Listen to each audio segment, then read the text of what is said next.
There is one key detail at the center of this entire investigation, and it is not a name, not a timeline, and not even the number of days since Nancy Guthrie disappeared from her home in the middle of the night. Instead, it is something far more precise: a percentage. A ratio of genetic material currently stored inside a forensic laboratory in Florida. Investigators believe this biological trace was left behind by the individual who entered that home, forcibly removed an 84-year-old woman, and then vanished without a trace. That same genetic signature, mixed, complex, and partially degraded, has now become the most critical lead in the case. It is being analyzed by FBI specialists and one of the world's top forensic genealogists, who both believe this single number could unlock the identity of a suspect who has remained completely unidentified for over 67 days. The statement she made next is something few people expected to hear, and even fewer were prepared to process. Stay with us, because at this point, the structure of the case is already clear. Nancy Guthrie, 84 years old and mother of Today's Show anchor Savannah Guthrie, was last seen at her Catalina Foothills home at approximately 9:45 p.m. on January 31st. She had just returned from dinner with family. She went inside alone, and after that moment, she was never seen again. The early forensic timeline quickly turned unsettling. Blood discovered on the front porch was confirmed to be NY's. The back doors were found open. At 1:47 a.m., the doorbell camera abruptly went offline. Just 25 minutes later, at 2:12 a.m., motion detection software recorded the presence of a person inside the home. And at 2:28 a.m., her pacemaker monitoring system suddenly disconnected. But what investigators later uncovered inside the residence changed the entire direction of the case. Beyond the blood trace on the porch, they identified another biological sample, this time located inside the home itself. It was genetic material that did not belong there. Not from family, not from staff, and not from anyone with a known reason to be in that space. As Sheriff Chris Nanos later confirmed on February 19th that authorities were now pursuing genetic genealogy methods to identify a possible match to the unknown DNA profile. And within the forensic community, that confirmation triggered immediate attention, because it meant the case had moved into a phase where one unknown genetic signature could potentially unlock everything. Experts in forensic genealogy have repeated the same conclusion in different terms, but the meaning is unmistakable. If investigators truly possess the kidnapper's DNA, then this case is not just solvable, it is solvable soon. Not in years, not in decades, but potentially in a matter of days. The databases already exist. The technology has been tested repeatedly across hundreds of cold cases. The process is simple in theory. Upload the genetic profile, trace the familial connections, build the family tree, and eventually narrow it down to a name. Speed is the only variable. One of the most prominent voices in this field is Cece Moore, Chief Genetic Genealogist at Parabon Nanolabs. She has helped resolve more than 300 cold cases using nothing more than DNA and genealogical mapping. Early in the investigation, before complications emerged, she made a blunt public observation. If she were the perpetrator, she would be deeply concerned, because investigative genetic genealogy has a way of finding people who believe they are untraceable. According to her assessment, if the suspect has deep ancestral roots in the United States, meaning multiple generations of family records already embedded in public databases, identification could happen extremely quickly, sometimes within hours. She even stated she had been waiting for a case with this exact kind of genetic evidence. But by February 20th, the situation had shifted. Sheriff Chris Nanos returned to the press and introduced a single defining complication. The DNA recovered from inside the home was not clean. It was a mixture, overlapping genetic profiles from multiple individuals blended into one complex sample. Instead of a clear path to a single identity, investigators were now facing a biological puzzle. Multiple DNA contributors intertwined in one trace, making separation essential before any identification could proceed. And as soon as that detail was revealed, the forensic community was left asking one urgent question: how long would it take to untangle the truth hidden inside it? The question that eventually emerged was simple: But the answer turned out to be far more revealing than anything previously disclosed in public. Just how complex is this DNA mixture inside the Guthrie case? And when C.C. Moore first learned that the sample recovered from the home was mixed, she was not surprised, and more importantly, she was not alarmed. In forensic genealogy, mixed DNA is not an exception. It is the norm in violent crime scenes. Any environment where a struggle occurred almost always contains multiple biological contributors. But according to Moore, the real focus is never the fact that a mixture exists. The critical question is what kind of mixture it is. A simple two-person sample, where a victim is the dominant contributor and a suspect appears as a smaller trace, is well understood. Laboratories have established methods, and bioinformatics tools can separate and interpret those profiles with a reasonable degree of certainty, even if it takes time. In some cases, a mixed sample can even work in investigators' favor.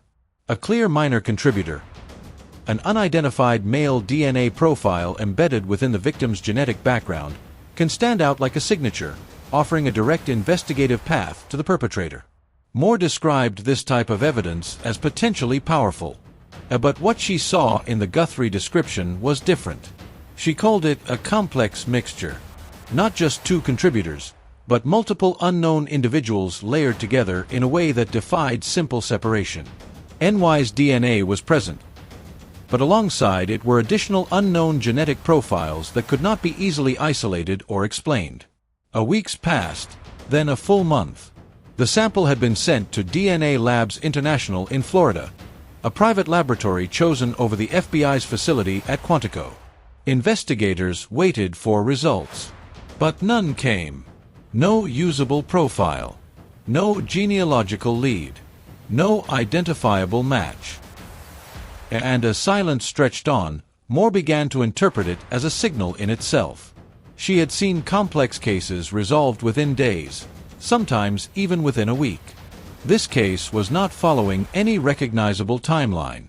When Sheriff Nanos later suggested the process could take up to a year, Moore stated that such a timeline did not describe speed, it described difficulty. And what investigators were essentially saying in that statement points to a deeper implication: that progress in this case is no longer limited by evidence alone, but by the current limits of technology itself. In other words, if advancement is still needed, then the tools being used today may not yet be sufficient to fully resolve the sample. To understand why, you have to understand how investigative genetic genealogy actually functions, and more importantly, how it differs from traditional forensic systems. It is not CODIS. CODIS, the Combined DNA Index System, is the FBI's national database of DNA profiles collected from convicted offenders and certain arrestees. It contains nearly 20 million profiles. The logic is straightforward. An unknown sample is submitted, and the system either produces a direct match or returns no result at all. In the Guthrie case, the DNA evidence was already run through CODIS. The outcome was definitive: no match. That means the individual who left the biological material inside the home does not exist in the federal offender database, or has no qualifying record within it. At that point, traditional law enforcement DNA matching reaches its limit. Investigative genetic genealogy operates on an entirely different framework. Instead of comparing against criminal records, it builds what is known as an SNP profile, a single nucleotide polymorphism profile. If a CODIS profile is like a rough sketch of a face, useful only when you already know who you are looking for, then an SNP profile is something far more detailed, a complete genetic blueprint of ancestry. It does not just describe the individual, but maps their lineage, their relatives, and the broader family structure they come from. This is the same type of genetic data produced by consumer ancestry services used by millions of people. Tools designed to trace heritage, find relatives, and reconstruct family history. And it is precisely this kind of data that forensic genealogists rely on when they attempt to identify unknown individuals through distant biological connections. Once an SNP profile is created for an unknown suspect, it does not enter a traditional law enforcement database. Instead, it is uploaded into publicly accessible genealogy platforms, consumer ancestry databases where individuals have voluntarily submitted their genetic information and opted into matching services. But the system does not search for the suspect directly. It searches for connections. It identifies people who share segments of DNA with the unknown profile, not the individual himself, but his genetic relatives.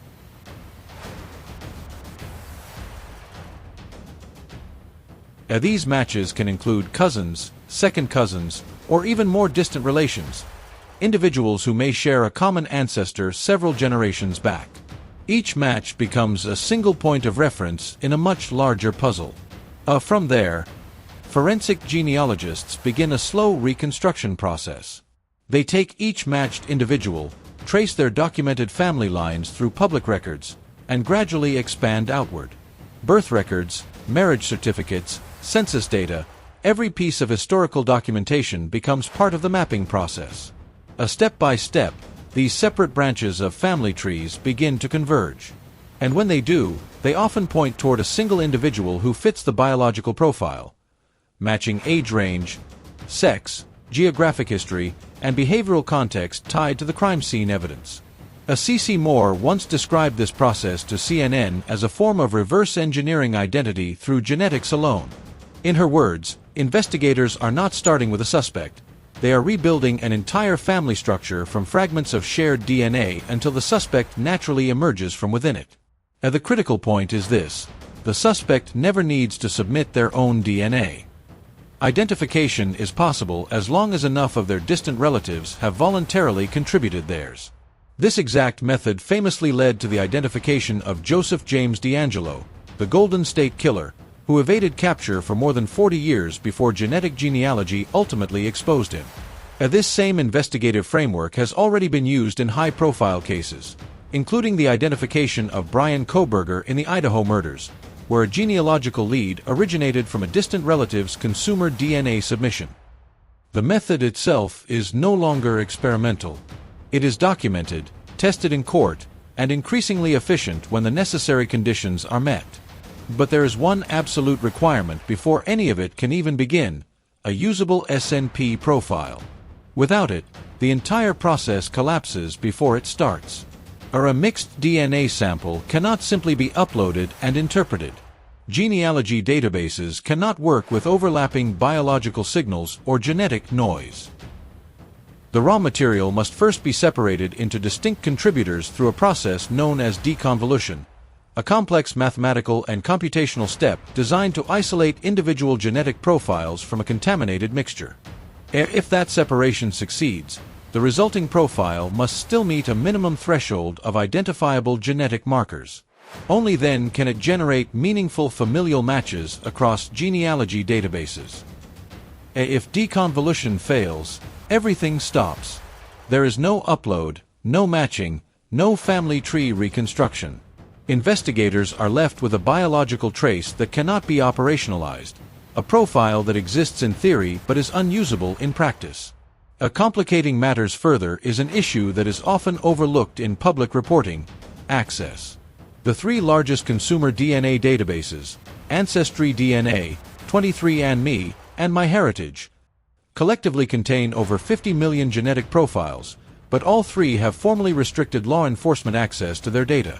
These companies have made a clear ethical and commercial decision. User genetic information will not be freely used for criminal investigations. And according to C.C. Moore, even with legal pressure or warrants, obtaining access would trigger a prolonged and highly contested legal battle. These platforms are heavily protected by legal teams and privacy policies, making any attempt to force access slow, complex, and uncertain, a reality that adds yet another layer of difficulty to an already fragile investigative process. The reality investigators are facing becomes even more constrained when you look at the actual databases that are available to law enforcement. GEDmatch, Family Tree DNA, and DNA Justice together represent the primary legal access points for forensic genealogy, and combined, they contain fewer than 2 million genetic profiles. That creates a stark imbalance. Roughly 50 million profiles exist in private consumer databases, compared to just 2 million that are searchable by investigators. In practical terms, the vast majority of potentially useful genetic information remains locked behind platforms that law enforcement cannot freely access. And even within that limited 2 million profile ecosystem, the coverage is not evenly distributed. Individuals of Northwestern European descent, particularly those with multiple generations already established in the United States, are heavily overrepresented. And meanwhile, entire populations remain underrepresented or absent entirely, including recent immigrants, families with origins in Latin America, Southeast Asia, and Africa, as well as individuals who have never participated in consumer DNA testing. In many cases, their genetic relatives are simply not in the system at all. This means the success of investigative genetic genealogy depends on two critical conditions being met at the same time. First, the ability to produce a clean, usable SNP profile from the crime scene sample, and second, the presence of genetically linked relatives within the small subset of databases that are legally accessible to law enforcement. And if either condition fails, the entire investigative pathway collapses. As genetic genealogist Colleen Fitzpatrick explained in comments to NBC News shortly after NY's disappearance, the effectiveness of the technique is entirely dependent on both data quality and database representation, and when either is missing, even the most advanced forensic tools reach a hard limit. As she was not speaking from classified insight or private investigative briefings. Her explanation was purely scientific, an attempt to clarify a complex forensic reality for the public. In essence, she emphasized a fundamental limitation. Genealogy performs well with degraded or low-level DNA, but it struggles significantly when mixtures become complicated. In her words, the key condition is dominance. The suspect's DNA must be the major contributor in the sample, clearly present, clearly distinguishable. Without that clarity, the entire genealogical process becomes unstable. As she referenced a scenario often described in forensic terms as a 90-10 mixture, where one individual's DNA makes up roughly 90% of the sample and the minor contributor accounts for about 10%. On paper, that ratio appears workable. It suggests the suspect's genetic material is present and detectable. In simpler two-person mixtures, scientists have indeed processed similar ratios before using Cody's-related deconvolution methods and standard forensic workflows. Software can sometimes resolve these patterns when the variables are limited and the data is clean enough. But Fitzpatrick raised the critical question that determines whether the case can actually move forward. Is that 10% minor contribution sufficient in both quantity and quality to generate a usable SNP profile? Not just detectable, but complete enough, accurate enough, and dense enough in genetic markers to produce reliable genealogy matches. This is the threshold that defines success or failure. It is not about whether DNA is present, but whether enough high-quality markers survive the mixture to construct a profile that can be uploaded and meaningfully interpreted by genealogy databases. And her conclusion was direct. Even a 10% minor contributor may not be enough. The genetic signal might exist, but it can still be too fragmented, too diluted, or too incomplete to reconstruct into a functional SNP profile, leaving investigators with evidence they can see, but not fully use. Without a complete SNP profile, nothing in the forensic genealogy pipeline can proceed. No profile means no database upload. No database access means no familial matches. And without matches, there is no reconstructed family tree, and ultimately, no name to pursue. Then investigators face an even more destabilizing question, one that shifts the problem from difficult to fundamentally uncertain. What if this is not a simple two-person mixture at all? Sheriff Chris Nanos never described the sample as limited to two contributors. His language was broader and more cautious, referring instead to a mixture of DNA. In forensic terms, that distinction is critical. A mixture does not define a number. It only confirms overlap. Such a description can refer to 3 contributors, 4 contributors, or even more, especially in environments where biological material may accumulate over time.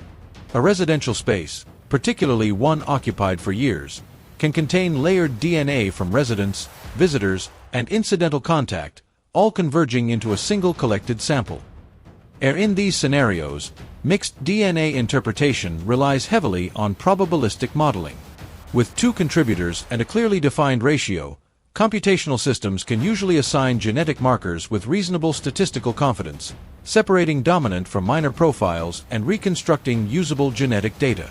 But once a third unknown contributor is introduced, the entire system becomes exponentially more complex. Each genetic marker must now be evaluated across multiple overlapping probability distributions simultaneously. As the number of contributors increases, so does uncertainty. Confidence intervals widen. Assignment accuracy decreases. And the software must operate under significantly heavier computational constraints just to produce a result that might still fall short of the thresholds required for genealogy database matching or courtroom admissibility. In other words, every additional unknown contributor does not just add complexity, it multiplies the difficulty of separating signal from noise, pushing the entire investigation closer to the edge of what current forensic genetics can reliably resolve. A fourth unknown contributor does not simply add to the complexity, it fundamentally escalates it. Each additional DNA source multiplies the number of possible genetic combinations that must be evaluated, compared, and statistically resolved. At a certain point, the problem stops being linear and becomes exponentially unstable. And this is the critical issue at the center of the Guthrie investigation. The computational burden of separating such a mixture reaches a threshold where current forensic software may no longer be able to resolve it with sufficient confidence, not because of lack of resources or expertise, but because of inherent mathematical limits in how mixed genetic data can be deconvoluted. C.C. Moore addressed this repeatedly across multiple media appearances through February and March, consistently classifying the sample as a complex mixture. In her own words, "It's a complex mixture. So there's at least two unknown in there. It's not a simple mixture, a straightforward mixture. NY's DNA and an unknown male." As she emphasized that when the processing delay extended beyond what she had ever observed in even the most difficult two-person mixtures, she began to reassess what was happening behind the scenes. In her interpretation, the issue was no longer just difficulty, it was functionality. At that point, she concluded that the available software and bioinformatics tools at DNA Labs International, and potentially even within FBI-supported workflows, were not successfully deconvoluting the sample. As weeks turned into months, the expectation shifted from resolution to uncertainty, with the hope that future advancements in technology might eventually make the analysis possible. When pressed directly on this point in the NewsNation, Truth of the Matter podcast, host Natasha Zvez asked whether it was possible that the necessary technology simply did not yet exist. Moore's response was direct and unambiguous, at least not in a form currently accessible to DNA Labs International or the FBI. As she placed the current limitations of the Guthrie investigation within a much broader scientific timeline, pointing out that forensic DNA analysis has not developed uniformly across its different branches. Deconvolution methods for traditional STR profiles, the type used in CODIs, have been refined over nearly 3 decades. These systems are mature, extensively validated, widely deployed, and routinely tested in court. In contrast, SNP-based profiling for investigative genetic genealogy is a far newer discipline. The entire bioinformatic pipeline required to take a complex mixed DNA sample and transform it into a clean, usable SNP profile is still in its early stages of development. In Moore's own assessment, the field is essentially starting from almost the beginning compared to STR analysis, simply because it has not benefited from decades of iterative refinement. This gap between established STR deconvolution technology and emerging SNP deconvolution capabilities is precisely where the Guthrie case appears to be stalled. According to Moore, the science itself is not static, it is actively advancing. She described measurable progress over the 7.5 years she has worked in forensic genetic genealogy, noting significant improvements in capability and speed. At the same time, she acknowledged an important uncertainty. It is entirely possible that somewhere in the scientific or private sector, new tools are already being developed that could resolve this type of complex mixture, tools that are not yet widely available or integrated into current investigative workflows. As she put it directly, that's not to say that there isn't somebody out there who is developing something or has developed something that would work. And she added that cases like this may ultimately accelerate innovation, pushing new researchers and computational scientists to create methods capable of solving problems that current systems cannot yet fully resolve. The growing visibility of the Guthrie case, and the sustained attention from both the public and the forensic science community may itself become the catalyst for the very innovation that is currently missing. Historically, high-profile investigations have often driven rapid technical progress. The Golden State Killer case, for example, significantly accelerated the adoption of investigative genetic genealogy across law enforcement agencies. In that sense, this case may ultimately push forward the development of advanced DNA deconvolution software that does not yet exist in a fully functional, widely available form. But that remains a future possibility. In the present moment, the reality is more static. The sample remains in Florida, and a usable genetic profile has still not been produced. One institutional decision stands out within this timeline.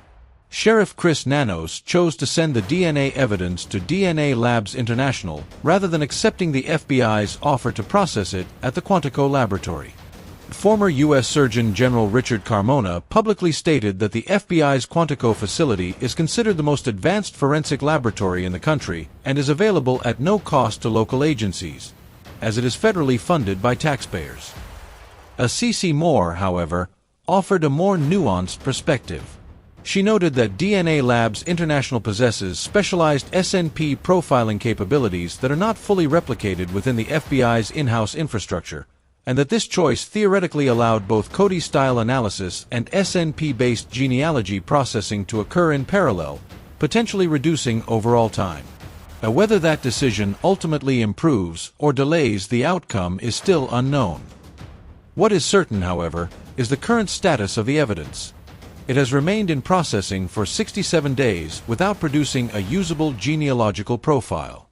And at this stage, it is important to frame the number correctly, because without context, it is just a statistic. But within context, it represents something far more significant: time, uncertainty, and a still unresolved path toward identification. And when placed in its full context, that number becomes far more than a technical detail. It reads almost like a professional assessment of the most critical piece of evidence in the entire investigation. Forensic genealogist Colleen Fitzpatrick explained the underlying mathematical reality in her comments to NBC News. If the mixture from inside Nancy Guthrie's home is assumed to be 90% victim DNA and 10% from an unknown contributor, the implication appears straightforward at first glance. The vast majority of the genetic material belongs to the woman who lived there for years. The remaining fraction, the 10%, would represent the individual who entered the home that night, masked and unidentified, and who remains the central focus of the investigation. But Fitzpatrick warned that even this seemingly workable ratio may not be sufficient. The lab may be unable to extract enough usable genetic markers from that minor 10% component to build a SNP profile that meets the threshold required for genealogical database matching. And the complexity increases sharply if the assumption of two contributors is incorrect. If the sample contains multiple individuals, each contributing only small fractions of genetic material, the entire system becomes exponentially harder to resolve, potentially exceeding the limits of current deconvolution software altogether. C.C. Moore reinforced this assessment by confirming the classification of the evidence as a complex mixture and emphasizing that extended processing timelines are often a sign of computational difficulty rather than simple delay. In her view, a projected timeline stretching toward a year suggests that the current tools being used are not yet sufficient for the structure of the data. She then made a statement that underscored the investigative challenge in a different way. If the genealogical trees she is constructing all converge near the crime scene, it suggests the suspect likely has deep ancestral roots in that geographic area, meaning a dense network of relatives living nearby. And that density itself becomes an obstacle. More local descendants means more overlapping genetic matches, more branches to trace, and more complexity to untangle. In her framing, this does not translate into certainty or resolution. It does not confirm that a breakthrough is imminent. Instead, it suggests something far more uncertain, that while the science is powerful, this particular case may sit at the edge of what current forensic genealogy is capable of reliably solving today. These conclusions come from the same expert who, back in February, expressed strong optimism the moment she learned that unknown DNA had been recovered from inside the home. C.C. Moore, the world's leading forensic genealogist and chief genetic genealogist at Parabon Nanolabs, a figure widely regarded as one of the pioneers of investigative genetic genealogy in the United States. Her perspective carries a different kind of authority, not based on speculation, media interpretation, or secondary analysis, but on direct, technical understanding of how DNA evidence performs in real forensic workflows. When she speaks about feasibility, she is referring to laboratory reality, computational limits, and statistical thresholds, not public perception. That is why her phrasing is so significant. When she says a result is pretty unlikely to ever be the evidence, it is not rhetorical. It reflects a professional assessment of whether the biological data meets the minimum requirements for successful genealogical reconstruction. And because of her position, someone who has helped resolve hundreds of complex cold cases using genetic genealogy, her evaluation is arguably among the most informed in the country regarding what this specific type of evidence can and cannot achieve. According to her assessment, if the structure of the sample is exactly as current reports suggest, a highly complex mixture with limited usable genetic signal, then the evidence may already be approaching the upper boundary of what present-day forensic science can extract and interpret. Importantly, this does not imply closure. It does not mean the investigation has ended, nor that all investigative avenues have been exhausted. It does not rule out future identification, prosecution, or eventual accountability for the individual responsible for the crime. What it does indicate is far more specific, that, under current conditions and within current technological capabilities, this particular piece of DNA evidence may not yet be sufficient to deliver the resolution investigators initially hoped for, at least not in any time frame that would meaningfully advance the search for Nancy Guthrie's killer. What this ultimately means is both specific and significant. The most publicly emphasized forensic lead in the entire investigation, the DNA recovered from inside Nancy Guthrie's home, the very sample confirmed by the sheriff in February and awaited by investigators and experts alike, may have already reached the current operational limits of what forensic science can extract and interpret. And it is at this exact point that C.C. Moore shifted the entire framing of the discussion. Immediately after acknowledging the constraints of the sample, and after explaining how a minor contributor embedded within a complex mixture may fall beyond the reach of current computational and genealogical tools, she introduced a critical alternative. In her words, the victim would have had to be held somewhere. And if investigators identify a second crime scene, that location becomes a new opportunity. A new source of biological evidence that is not constrained by the same limitations as the primary residence sample. This is not speculative reassurance. It is a scientifically grounded investigative principle. Secondary scenes are often cleaner, less biologically saturated environments where a suspect's DNA may be far more clearly detectable. That second scene could take many forms: a vehicle, a temporary holding location, another structure, or any space where the victim was transported or confined. Each of those environments becomes a potential reservoir of biological trace evidence belonging primarily to the perpetrator rather than the victim. This distinction is crucial when compared to the original home. The forensic challenge inside Nancy Guthrie's residence is not just the presence of victim DNA, it is its overwhelming dominance. Over decades of living in that space, her biological material is embedded into nearly every surface. Skin cells, hair, trace fluids, and environmental contact have accumulated layer upon layer. As a result, any foreign DNA introduced during a brief intrusion must be detected through an extremely dense background of the victim's genetic signature. The suspect, by contrast, was present only briefly, approximately 40 minutes. Nancy Guthrie, however, occupied that environment for years. That imbalance fundamentally distorts the mixture and makes separation extraordinarily difficult. A second location changes that equation entirely. In a vehicle or external holding site, the biological landscape is reversed. The dominant DNA is likely to belong to the perpetrator, not the victim. And in that kind of environment, the suspect's genetic material is no longer hidden inside decades of accumulated background noise, but instead stands as the primary signal. In a secondary location, the forensic conditions are fundamentally different. A room where the victim was held would primarily contain the biological traces of whoever previously occupied that space. Individuals whose DNA profiles can be identified, cataloged, and systematically excluded from analysis. Unlike the victim's residence, these environments are not saturated with decades of overlapping biological material from a single dominant occupant. And that distinction, according to C.C. Moore, directly changes what forensic laboratories are able to achieve. On the NewsNation podcast, she stated clearly that if a viable profile from the actual perpetrator can be recovered, investigative genetic genealogy will almost certainly lead to identification. In her assessment, the method is reliable when the underlying genetic signal is clean enough to work with. As she further suggested that investigators are likely dealing with more than one secondary scene, possibly even multiple locations. Nancy Guthrie, she emphasized, had to be transported. That means there were transit points, holding spaces, and environments where the suspect and victim were present together, each representing potential deposits of the perpetrator's DNA. Importantly, these secondary environments are not affected by the same degradation problem as the primary residence. They are not overwhelmed by decades of the victim's biological presence, which means any trace DNA left by the suspect has a significantly higher chance of being detected and isolated. Moore also urged investigators to revisit the Guthrie home even after it had been processed and released back to the family. She noted that DNA is remarkably resilient and can persist on surfaces far longer than commonly assumed.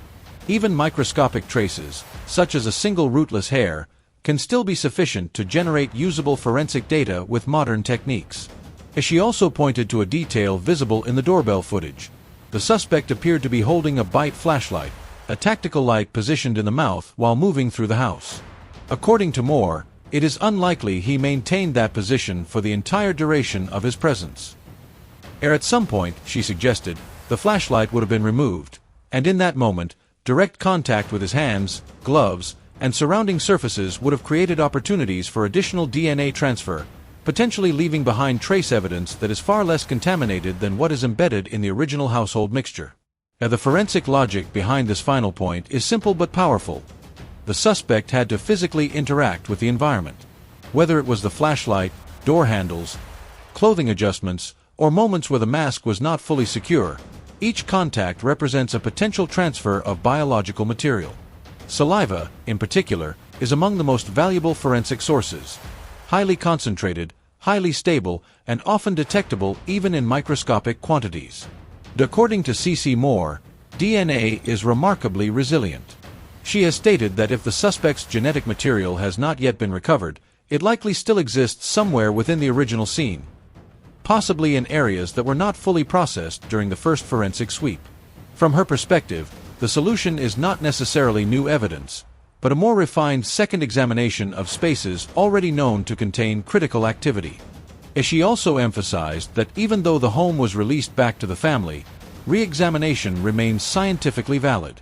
Modern forensic methods can still recover trace DNA long after initial collection, and can often distinguish meaningful genetic signals from background contamination introduced over time.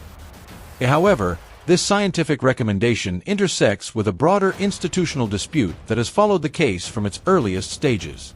Former U.S. Surgeon General and former Pima County Sheriff Richard Carmona publicly criticized Sheriff Chris Nanos, arguing that a key procedural mistake was made when the crime scene was declared open before full forensic processing had been completed. As Carmona explained on NewsNation, the standard protocol is clear. Decisions about reopening a scene are made by lead detectives only after all evidence has been thoroughly documented, collected, and secured. Premature release, he suggested, risks limiting the scope of what can later be recovered or verified. Sheriff Nanos, however, rejected those criticisms, maintaining that he stands by every decision made during the investigation and insisting that the integrity of the case was never compromised. He dismissed external concerns as unfounded. Despite that response, institutional pressure continued to build. The Pima County Board of Supervisors unanimously voted to require Nanos to testify under oath regarding his leadership and management of the department, while the Pima County Deputies Organization, composed of his own deputies, issued a unanimous vote of no confidence on March 24, further intensifying scrutiny surrounding the handling of the investigation. A recall effort is now actively underway, moving forward through formal channels as scrutiny around the investigation continues to intensify. Reporting from Fox News Digital and NewsNation, based on multiple independent sources familiar with the department, added another layer of concern. the sergeant initially placed in charge of supervising the homicide unit handling the Guthrie case had reportedly never led a homicide investigation before assuming that role. A further reporting indicated that within the original investigative team, only one detective had more than 3 years of experience on a homicide unit. Sheriff Chris Nanos has disputed these characterizations, publicly defending his personnel decisions and pointing to specific solved cases as evidence of competence within his command structure. However, these claims, sourced independently by multiple major news organizations, are now part of the documented public record surrounding how the investigation was structured in its earliest phase. Importantly, these are institutional facts, not conclusions about the outcome of the case itself. They do not determine what happened to Nancy Guthrie, nor do they assign direct responsibility for any alleged investigative shortcomings. Instead, they define the environment in which the investigation has operated from the beginning, a structure now subject to sustained public and political scrutiny. And that context matters, because it forms the backdrop against which every forensic decision is evaluated, from evidence collection to crime scene handling to the selection of external laboratories and analytical methods.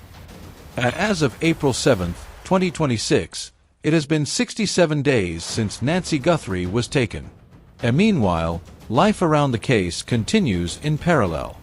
On April 6, Savannah Guthrie returned to her anchor desk at the Today Show, wearing yellow, opening the broadcast with updates on international news. Later that day, she stepped outside at Rockefeller Center, where colleagues and viewers had gathered, and was visibly emotional as she acknowledged her return. A public moment that underscored how deeply personal the case remains behind every procedural detail and institutional debate. Her mother remains missing. The investigation is still active. The Pima County Sheriff's Department has described its current phase as refocused, no longer operating with the early surge of approximately 400 investigators, but instead continuing through a smaller, specialized task force assigned to long-term lead development and case resolution. The FBI continues to participate in the investigation, and incoming tips are still being reviewed and processed. Officials have stated publicly that the case will remain open until Nancy Guthrie is either located or every viable investigative path has been fully exhausted. One early physical lead, a glove recovered approximately 2 miles from the residence that initially appeared to resemble the gloves seen in doorbell camera footage, was later traced to a restaurant employee working in the vicinity. That individual was cleared of involvement and has no connection to the case. Meanwhile, the mixed DNA sample recovered from inside the home remains in processing at DNA Labs International in Florida.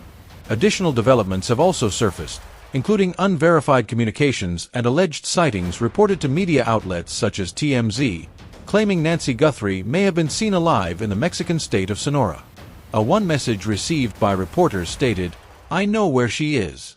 I know who the kidnappers are. Time is of the essence."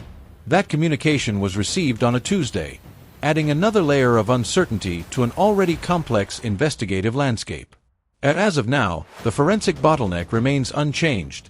The deconvolution process has not succeeded, no usable SNP profile has been generated, and no genealogical database search has been possible. The identity of the masked individual captured on surveillance footage is still unknown. Yet, according to C.C. Moore, the scientific picture is not fully closed. She has emphasized that the investigation still contains multiple potential pathways forward. A secondary crime scene, wherever Nancy was held or transported, may contain cleaner biological evidence not affected by the mixture complexity of the home sample. She has also suggested that renewed processing of the original residence could still yield results, particularly if modern techniques identify traces missed during the initial collection. In parallel, she notes that improvements in deconvolution software over the next months or years could eventually make the existing sample usable in ways that are not currently possible. Finally, the scope of genetic genealogy databases themselves remains fluid. With fewer than 2 million profiles currently accessible to law enforcement, expansion depends heavily on public participation. Moore has repeatedly encouraged individuals to upload raw ancestry data to platforms such as GEDmatch and Family Tree DNA. In theory, a single upload, from one distant relative of the suspect, could be enough to break the case open.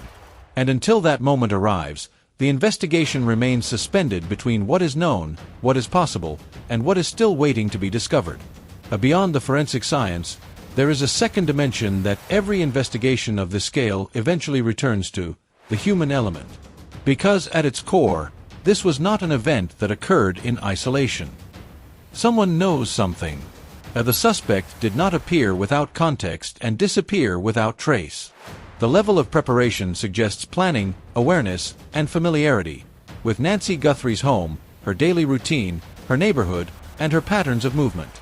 The equipment recovered and identified through the investigation reflects deliberate intent: a weapon prepared in advance, a holster with unusual characteristics, a 25L Ozark trail hiking pack, tactical gloves, and a bite-held flashlight. A full balaclava worn during an approximately 40-minute operation adds another layer of intentional concealment. This degree of preparation does not occur in isolation. It does not exist in complete silence. It intersects with commerce, observation, and human awareness. Someone may have seen something. Someone may have sold something. Someone may have heard something. That is why the investigative channels remain open at multiple levels. The FBI tip line continues to operate at 1-800-CALL-FBI and tips.fbi.gov. The 88 Crime tip line maintains a $12,000 reward. Crime Stoppers Milwaukee, through attorney Michael Huppy, has added a separate $100,000 reward for actionable anonymous information that advances the case. In this context, the number that defines the forensic timeline, 67 days, is not the only number that matters. There is also the number of people who may still hold unspoken information. The number of physical surfaces in the home that may not have been fully examined. The number of secondary locations that have not yet been identified. The number of genealogy database entries that could one day link a distant relative to a suspect.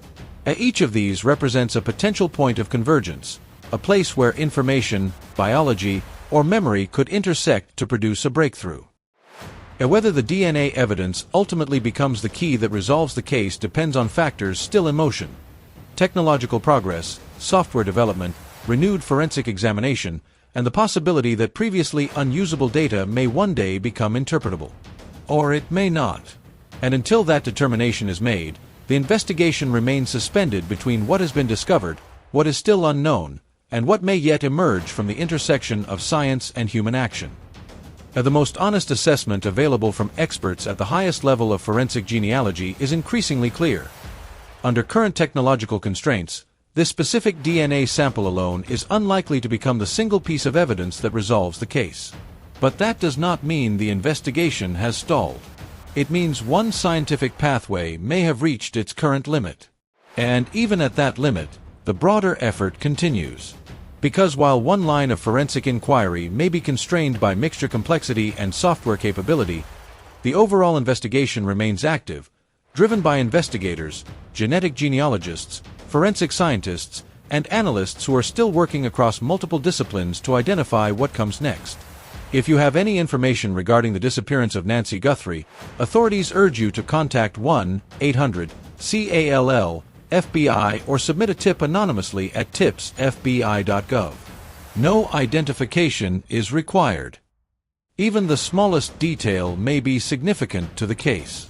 A Nancy Guthrie is not just a case file or a timeline. She is someone's mother, grandmother, neighbor, and friend, a person whose absence continues to affect everyone connected to her, directly and indirectly. This documentary is based exclusively on publicly available reporting and verified on the record statements from named sources. All statistical data, quotations, and forensic interpretations have been attributed to their original and verified references.